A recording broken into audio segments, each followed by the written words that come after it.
Bom, gente, hoje é um dia de falar de cinema francês. Hoje é um dia que a diretora do curso não está, então a gente vai fazer um intervalo para tomar café com Madeleine. Ela ia gostar, eu sei, mas é que ela fala que não tem intervalo o curso, então a gente amotina um pouco. Eu adorei que a maioria de vocês voltou hoje. Espero que ontem vocês tenham curtido, gostado, ficado com vontade de ver os filmes que eu apresentei, procurar outros filmes relacionados à gastronomia italiana, que, quem sabe, até fizeram um macarrão de noite. E aí agora a gente passa para os franceses, que são os idealizadores da gastronomia moderna.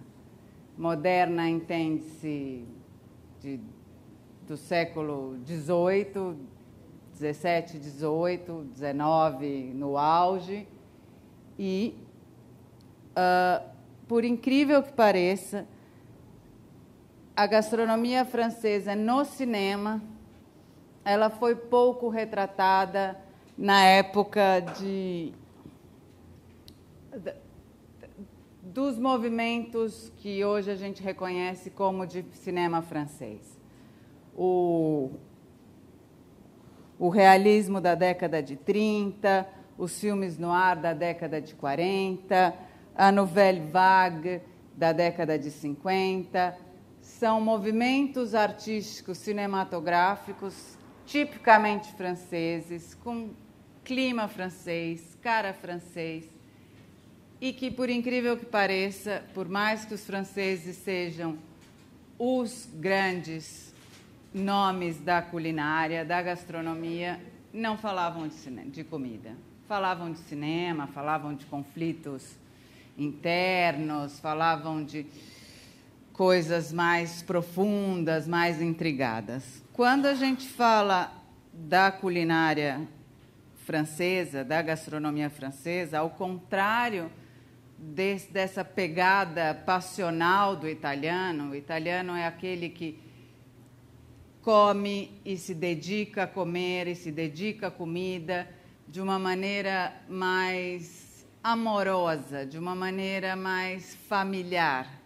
Por mais que, obviamente, na França existam famílias, existam costumes e tradições culinárias, os franceses são famosos porque foram eles que codificaram as receitas e as técnicas de cozinha.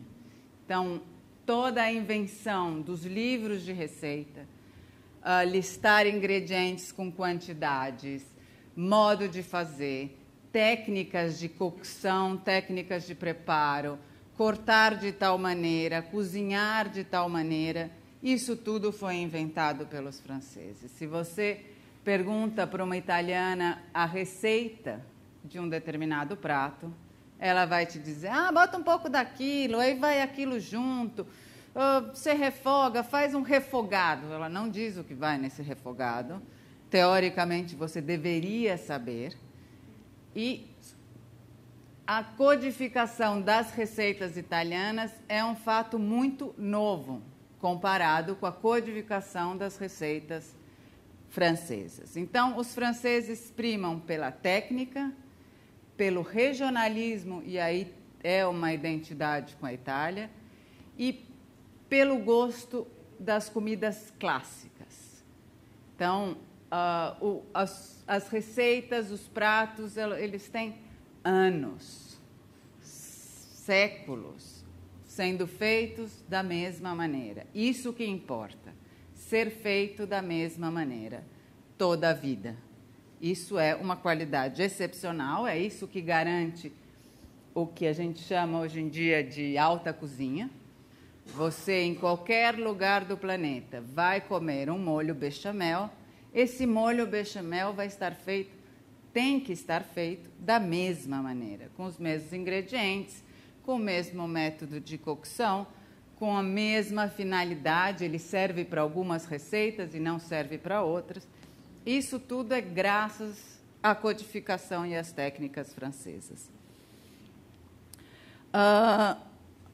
Os franceses codificaram isso um pouco em função de agradar as famílias reais, os reis, os príncipes, as princesas no século XVI, XVII. Então, os banquetes, o comer, a vida normal da população francesa era uma população razoavelmente pobre, que comia desde os tempos ancestrais medievais comida tosca, comida básica, grãos, pouca carne, quase nada pouca carne de porco, porque o porco, na realidade, era um animal útil. A vaca, então, nem se fala, um animal utilíssimo. O carneiro, todos os bichos comestíveis, fora os bichos silvestres, eram animais de trabalho, que tinham função. Então, você não vai matar uma vaca que durante 5, 6, 7, 12 anos pode te dar leite, pode te dar filhotes, né, bezerrinhos. Então, tudo isso eu não vou comer uma vaca. A galinha, quase a mesma coisa. A galinha me dá ovos, o ovo alimenta. E acontece várias vezes, né? A galinha bota ovo mais vezes. Se eu matar a galinha, é para comer a galinha. Então, tudo o que a gente conhece de gastronomia francesa vem relacionado ao excesso e ao poder real, ao poder dos reis, duques, condes, a situações onde, basicamente, essas pessoas não produziam nada, só usufruíam do que os outros produziam nos seus reinos, nos seus feudos, nos seus castelos.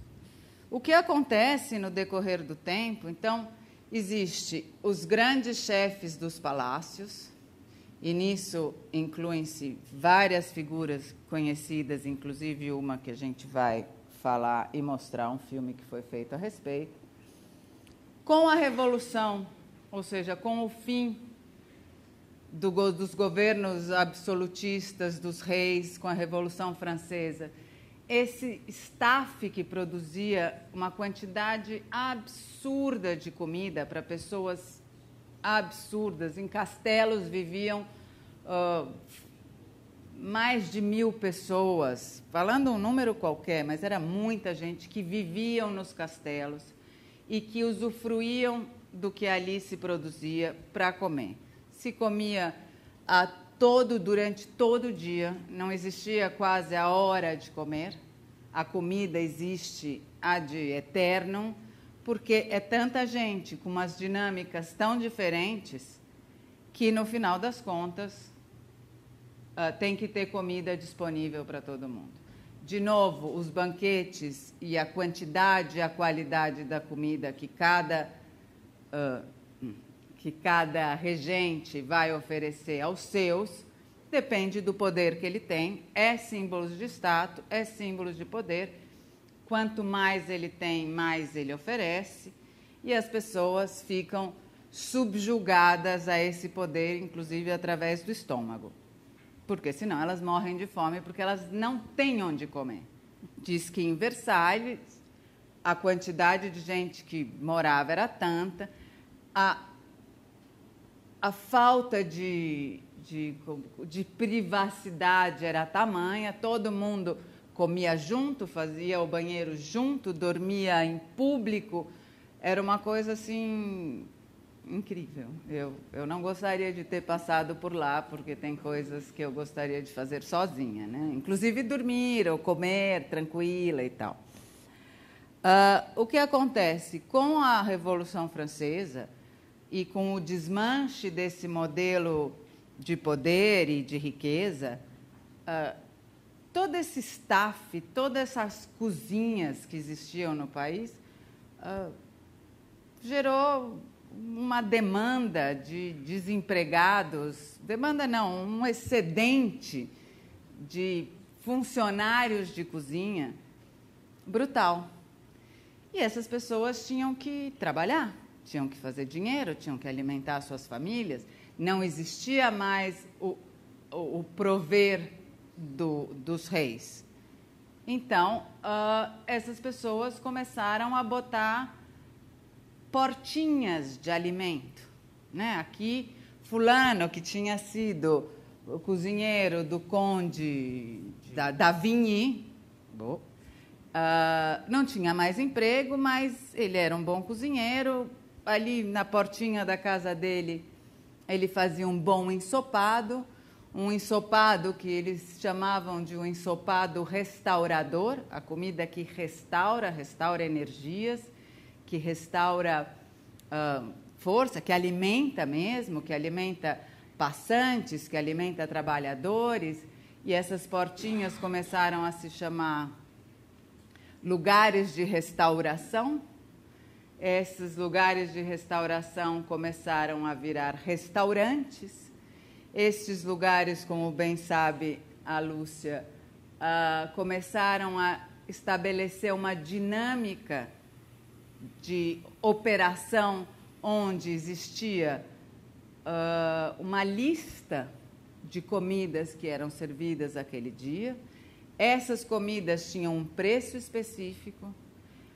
Também se serviam bebidas, essas bebidas também tinham preço específico, porque até então você ia a uma taberna, você ia a uma hosteria ou uma taberna de passagem, você entrava para comer, você comia o que tinha, pagava 10 mil réis e era aquilo, uma sopa, um assado, um naco de pão, uma caneca de cerveja, uma caneca de vinho. A partir desse êxodo, dessa sobra de profissionais de cozinha, começou a existir esse esquema de que você vai a um lugar para comer, não é mais só um lugar de passagem e de recuperação de energia, começa a se transformar num lugar de usufruto, de prazer, porque você tem opção de escolhas, você pode escolher entre franguinho, carninha ou peixe, você pode escolher entre batatas, vagens e salada, e isso começa a criar diferenciais de quem faz melhor, que portinha é mais gostosa, essa portinha vai crescendo, essa portinha começa a ganhar mesas individuais. Até então as tabernas e as casas de repasto eram mesas coletivas, coma ali no seu canto, sente num banco e vire-se. Começou a ter uma coisa um pouco mais individualizada, começou a existir toalha de mesa, começou a existir serviço de mesa. Antes você ganhava a sua cuia com a sua comida, uma colher, vire-se. Então, tudo que um pouco saiu dos palácios foi absorvido por esse novo restaurante, por esse novo local onde se comia bem, onde se comia com classe. As pessoas também queriam estar mais perto daquela situação que um dia foi uma situação aristocrática, né? Você ter um lugar à mesa, uma cadeira só sua, uma toalha, um guardanapo, um jogo de talheres, isso começou a causar um diferencial brutal. E mais que tudo, você escolher a sua comida num menu. A França, de novo, foi aonde se desenvolveram as técnicas e as codificações de cozinha, aonde, por conta das monarquias, se criou a figura do chefe, alguém que não é mais só um cozinheiro, é alguém que assina um prato, alguém a qual você associa a sopa de fulano. Não é uma sopa de abóbora, é a sopa de abóbora de fulano que faz aquilo de determinada maneira. Essa determinada maneira segue uma receita codificada e ela é reconhecida por todos. Isso, no cinema francês, é muito pouco explorado. mais recentemente, mais agora no século XX e muito mais agora no XXI, onde a gastronomia, a comida, falar de comida, viver comida é o assunto da vez. Até então, as pessoas comiam para se alimentar. As pessoas comiam, usufruíam das delícias e dos prazeres da mesa, da convivialidade, mas não havia uma preocupação tão séria de onde vem a comida, como se faz essa comida, como agora o mundo inteiro gira em cima da comida. A quantidade de restaurantes que existe nessa cidade, a quantidade de cursos, conversas, blogs, sites, pessoas que se dizem, que pensam comida, aumentou enormemente. Se considera hoje em dia gastronomia, que eu já falei um pouco disso, arte. Então, até então, era sobrevivência, um pouco de classe comer em restaurante, era caro. Quando existem os restaurantes, isso não quer dizer que os outros tipos de comer fora de casa deixam de existir, só se dá um upgrade no status da onde se come. E os filmes que falam de comida francesa começam mais a existir a partir da década de 80 e 90 do século passado, do século XX. Nesse momento, a comida, ou seja, a gastronomia no cinema, ela é mais relacionada à relação das pessoas entre si, e estar comendo ou comer, estar à mesa, é muito mais uma questão de análise filosófica e comportamental. Estar à mesa, retratar uma situação de mesa, de comida, não se está falando de comida, se está falando da relação das pessoas que estão ali em volta da comida. Isso foi retratado um pouco num filme que a gente não conseguiu passar ontem, que é O Jantar. E hoje a gente começa com um filme onde a mesa se transforma um pouco no divã. Ontem a Tânia me pediu, como eu juro que eu tentei, eu procurei filmes subtitulados ou trechos de filmes dublados e não consegui achar. Todos os que eu consegui achar eu trouxe dessa maneira. Os outros eu conto um pouco a história, principalmente porque francês, o inglês hoje em dia a gente tem um pouco mais de familiaridade, o espanhol a gente entende na raça, mas o francês é uma língua que para a gente normalmente é mais complicado, principalmente porque a gente não reconhece muito a fonética, o movimento de boca. Então, este primeiro filme que eu vou passar, esse primeiro trecho, que é esse filme que chama Uma Questão de Gosto, é a história de um executivo muito apavorado, muito poderoso e muito apavorado, que acha que pode ser envenenado a qualquer momento. Então, ele contrata um provador, alguém que vai comer com ele e, mais que tudo, vai provar e ele vai esperar 10 minutos para ver se não acontece nada, mas ele dá uma instrução muito clara a este provador. Ele diz, você come, quem usufrui sou eu. Ou seja, coma só para ver se eu não vou morrer intoxicado. Você não vai aproveitar o que eu estou comendo. E junto disso se estabelece uma relação um pouco misturada entre admiração, como se diz, quando alguém, subjugação, porque afinal de contas ele é o empregado, o simples fato desse executivo dizer para você você não vai usufruir, quem vai usufruir sou eu, já impõe uma pressão importante e fica uma situação ambígua de amor e ódio entre esses dois personagens. Então aqui eu vou passar o trailer. Pas de toute façon. Pas du tout, monsieur, c'est toute évidence. Agir et de changer, c'est même pas ce son regard. L'air intelligent.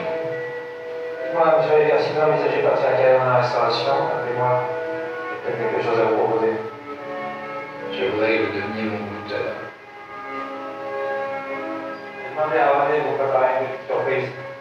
Embauchez tout seul en l'air. Payez 50 000 balles pour vider votre bouche. Est-ce qu'il allait baiser avec vous? Je vais mettre le dans la avant-hier. J'avais pensé que tout ça c'était du cirque. Il est parfait déjà. Du cirque pour nous monde. Je veux aussi un peu près. Je dirais, je partage le même plaisir. Si tu vois cette famille, vous allez voir qui. Vous n'avez pas pensé une seconde que de cette manière, vous tenez définitivement à Saint-Max. On va pouvoir rejoindre n'importe quelle heure. Même la nuit. Mystérieux, vous savez. Est-ce que quelqu'un dégage? J'avais envie de partager ça avec vous. C'était dit qu'on ferait plus loin. C'est mon beau et charmant. J'imagine que vous en êtes très envie. Votre rôle est de goûter, pas de consommer. Então é um filme onde esse goûteur, né, o provador, tem que descrever os ingredientes que ele encontra naquele prato que ele está provando. Não só ser alguém que garanta que o executivo não vai ser intoxicado, mas dizer tudo que faz parte da pressão do contratante, dizer, olha, me diga aí. Então ele diz, tem salsinha, tem anchova, tem os ingredientes que compõem aquele prato, porque isso prova as qualidades dele. Os franceses no cinema, quando falam de comida, os franceses elevaram então a situação do cozinheiro, a situação do chefe. O chefe isso que eu acabei de falar, que traz a sua personalidade, que traz o seu nome e que é através dele que quem o contrata pode ter um pouco de fama. Eu que tenho cozinheiro tal, sou famosa, mais do que o meu cozinheiro, mas eu só sou famosa porque eu tenho aquele cozinheiro. E um caso evidente disso é esse filme que chama Vatel. Vatel foi um chefe, um cozinheiro de rei. Então, aqui a história desse filme é exatamente a história desse chefe, que é contratado por um conde ou um duque de algum reino que quer receber o rei e agradá-lo de maneira extrema, porque ele está se sentindo negligenciado dentro da distribuição de poder no reino da França nesse determinado momento. Vatel é um cozinheiro excepcional, ele é louco e histérico, porque é muita pressão em cima dele, e ele se apaixona não pela namorada, mas pela moça a qual o rei tem interesse. Então, é uma série de conflitos morais ali envolvidos, em que, no final, eu não vou contar. Mas aqui a gente vê toda a exuberância do que é a corte francesa no século XVIII, vê toda a intrincada diplomacia entre os que têm e os que não, e os que querem o poder, o jogo de interesses, os jogos de conquista, e tudo isso através da comida. E, consequentemente, de um amor impossível, porque entre quem é mais importante, o rei ou o cozinheiro?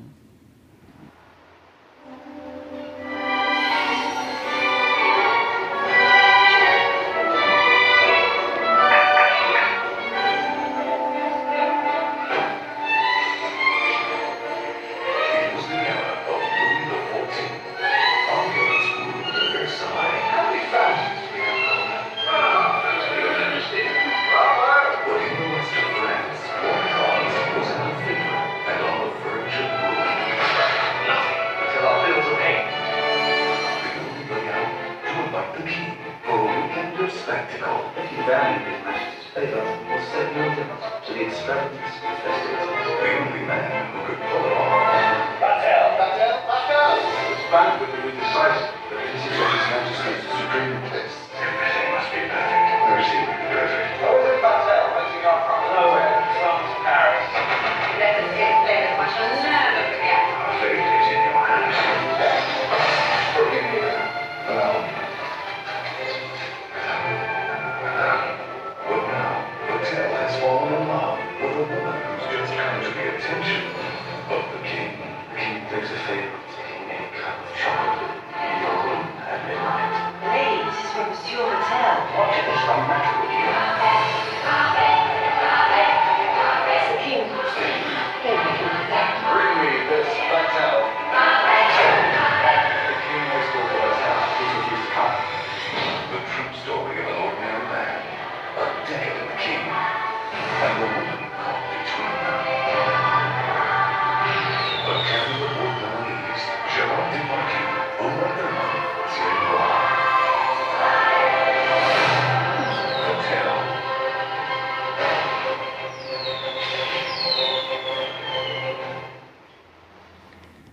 O que a gente vê de interessante aqui é que quando o rei convida a moça para tomar um chocolate, isso ele, né, vem um emissário e diz para a loira, o rei te convida para uma xícara de chocolate.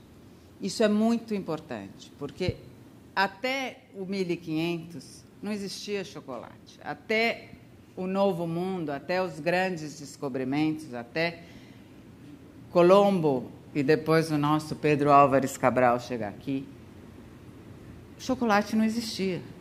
Chocolate aqui na América Latina era uma bebida dos deuses. Quem tomava chocolate no México, aonde se plantava chocolate, se colhia cacau, né? E se fazia o chocolate era um suco de semente de cacau. Não era ao leite com açúcar. Era quando o chocolate foi para a Europa, ou seja, o cacau foi para a Europa e virou chocolate, aquilo era a coisa mais exótica do planeta. E, obviamente, por ser exótico, perfumado, se transformou numa bebida feminina. Então, para você conquistar uma mulher, e isso é até hoje, você dá bombons de chocolate. O chocolate é um modo de fazer carinho. Quando você está carente, você come chocolate. As mulheres comem chocolate até hoje. Tem estudos que dizem por que a mulher precisa comer chocolate, muito mais do que os homens. Então, é interessante que, neste momento da história, o chocolate já está na Europa, o chocolate deixa de ser uma bebida sagrada, como era no México, na população maia, e vira um ingrediente de conquista. Então, o que eu quero dizer é que a comida, os ingredientes, a gastronomia, o modo de produzir determinadas coisas, tem sempre uma relação de estabelecer laços sociais, laços de poder, laços econômicos. Quem consegue ter chocolate, quem consegue ter açúcar para adoçar esse chocolate, tem dinheiro, tem grana, porque isso veio de longe, isso custou caro. Então, falar também das comidas do Novo Mundo é um outro pacote interessante de se tratar e que no cinema a gente consegue ver subliminarmente. Eu nunca vi nenhum filme que trate do transporte, da importação dos ingredientes do Novo Mundo para a Europa e o impacto que eles têm. Um outro filme que pode ter um pouco a ver com isso é O Mercador de Veneza. O Mercador de Veneza é uma história de Shakespeare, tem esse filme belíssimo com Al Pacino e o Jeremy Irons, que exatamente se negociam produtos do Novo Mundo em Veneza, que foi um dos portos de intercâmbio mais importantes no século XVI. É uma história complexa, linda, o filme é belíssimo, não mostra comida nem gastronomia especificamente, mas você consegue ver nas entrelinhas o jogo de poder com quem importa, exporta, quem empresta para fazer dinheiro para poder mandar o barco recolher, trazer das Antilhas o chocolate, o açúcar, a baunilha, o café, o velho e boas especiarias, que era o sinal de poder naquela época. Ainda que nessa época, que é antes de 1789, o chocolate era vendido com água. Toda vez o chocolate ao leite, com leite, é uma coisa do século XX. Não, na verdade, ele é 1800 e pouco, quando Nestlé faz o... que mistura o leite em pó. São duas invenções do cacau que são interessantes. A primeira é por volta de 1800 e pouquinho, quando se conseguiu transformar chocolate em pó, que facilitou muito a feitura do chocolate. E a segunda é que introduz o Nestlé, que é o leite ao chocolate, que é, na verdade, o que nós conhecemos hoje. A gente praticamente não conhece hoje.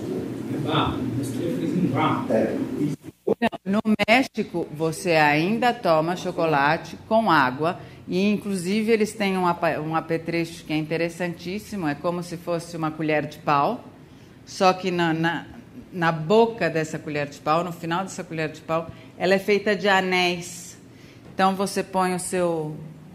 Exatamente, é como se fosse uma batedeira.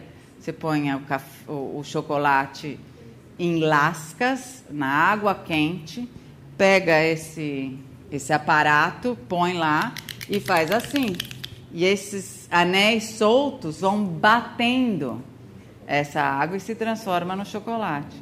Eles são tão loucos no México que eles põem pedacinhos de queijo depois. Pimenta mexicano. No México tem doce de criança, pirulito, bala com pimenta.